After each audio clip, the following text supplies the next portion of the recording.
तो hello friends, स्वागत है आप सभी का मेरे चैनल प्रोग्रेसिव अफेयर्स पे। आज हम यहाँ पे डिस्कस करने वाले हैं चाइना की ग्लोबल लेवल पर बढ़ते हुए रीच के बारे में और यूएसए की डिक्लाइनिंग के बारे में।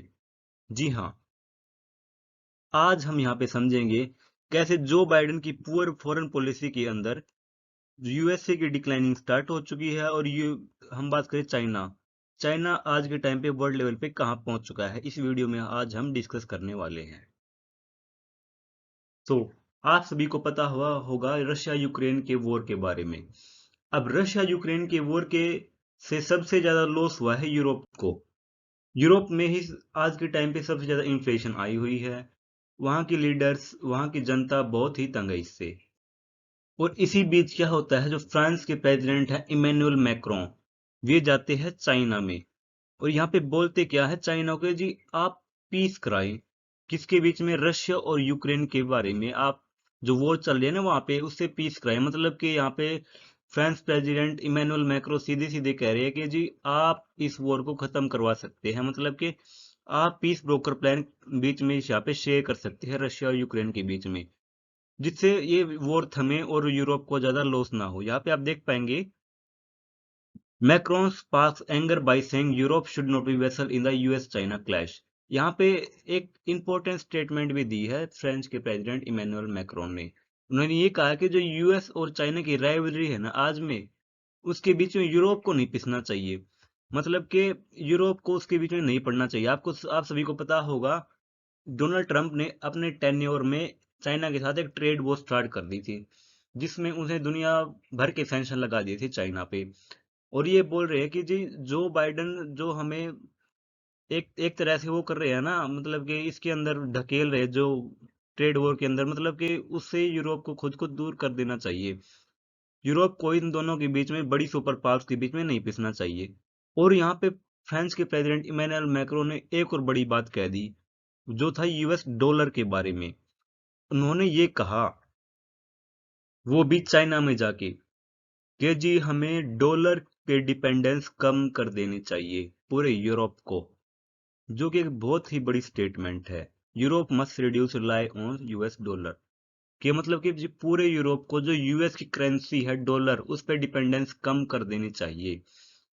जो कि एक यूरोप के प्रेसिडेंट के कंट्री का सबसे पहली स्टेटमेंट है यूएसए के अगेंस्ट। जी हाँ, हम बोल सकते हैं कि ये एक यूएसए के अगेंस्ट स्टेटमेंट है। जो एक फ्रांस, एक जिसके यूएन में एक परमानेंट सीट है, यूएन एंड सिक्योरिटी काउंसिल में, उस देश के प्रेसिडेंट अगर बोल रहे हैं कि जी हमें डॉलर कर को कम कर देना चाहिए, मतलब कि डी डॉलराइजेशन कर देनी चाहिए, तो ये एक बहुत ही बड़ी बात है। ये यहाँ पे सिर्फ फ्रांस शामिल नहीं है, यहाँ तक कि जर्मनी ने भी गुहार लगाई है चाइना से कि जी रशिया टू स्टॉप वॉर, कि जी रशिया को बोलिए कि वॉर खत्म करे। अब इस वॉर को 1 साल से ज्यादा का टाइम हो चुका है। अब हम यहाँ पे धीरे धीरे समझ पाएंगे कि कैसे चाइना का ग्लोबल स्ट्रेचर बढ़ता ही जा रहा है और यूएस का कमजोर होता जा रहा है आज के टाइम पे। जो यूएस ने ब्लंडर कर दिया है यूक्रेन रशिया वॉर में, वे सभी जानते हैं कि यूएस ने क्या किया है। और ऐसा नहीं है कि सिर्फ यूरोप ही इस मुद्दे को देख रहा है।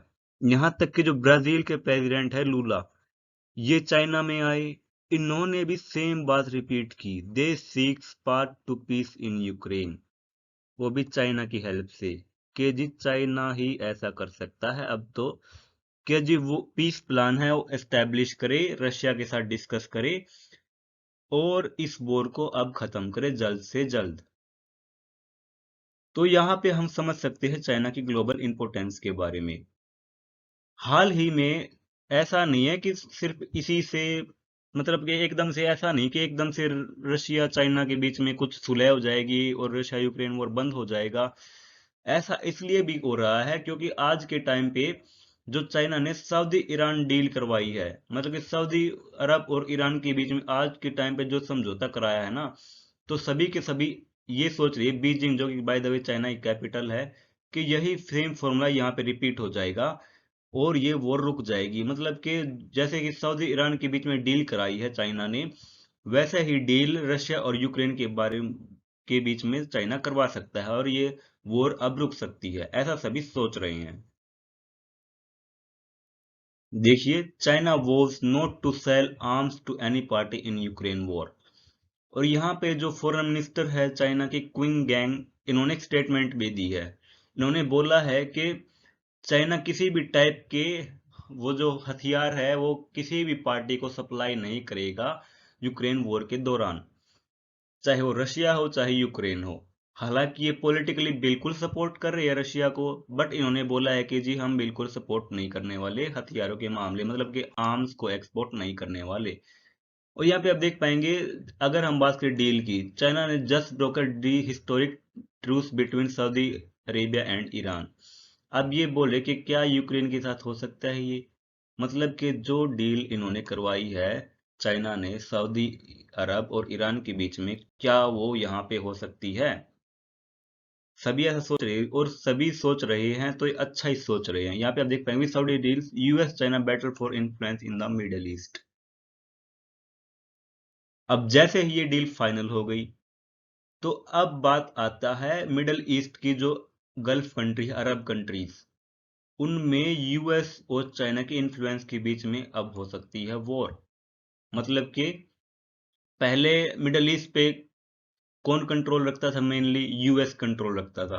अब यूएस ने कर दिया ब्लंडर रशिया यूक्रेन में, और साथ ही क्या किया इन्होंने, सऊदी अरब को भी हेल्प देने से मना कर दिया कि हम अपने सोल्जर्स नहीं भेजने वाले।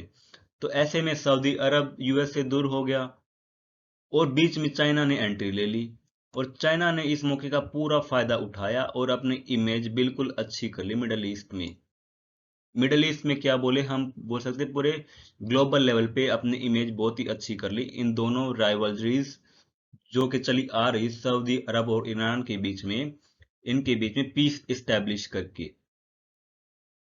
यहाँ पे आप देख पाएंगे जो ब्राजील के प्रेसिडेंट है, जो हाल ही में आए हुए थे चाइना में, इन्होंने भी बिल्कुल एक बोल सकते हैं बढ़िया तरीके से जेस्चर दिखाया है। यहाँ पे आए हैं, मतलब कि जो पहले प्रेसिडेंट थे इससे पहले, मतलब कि लूला जी से पहले जो प्रेसिडेंट थे ना ब्राजील के, जेयर बोल्सोनारो, वे थोड़े एंटी चाइना थे, और ये बोल सकते हैं थोड़े प्रो चाइना है।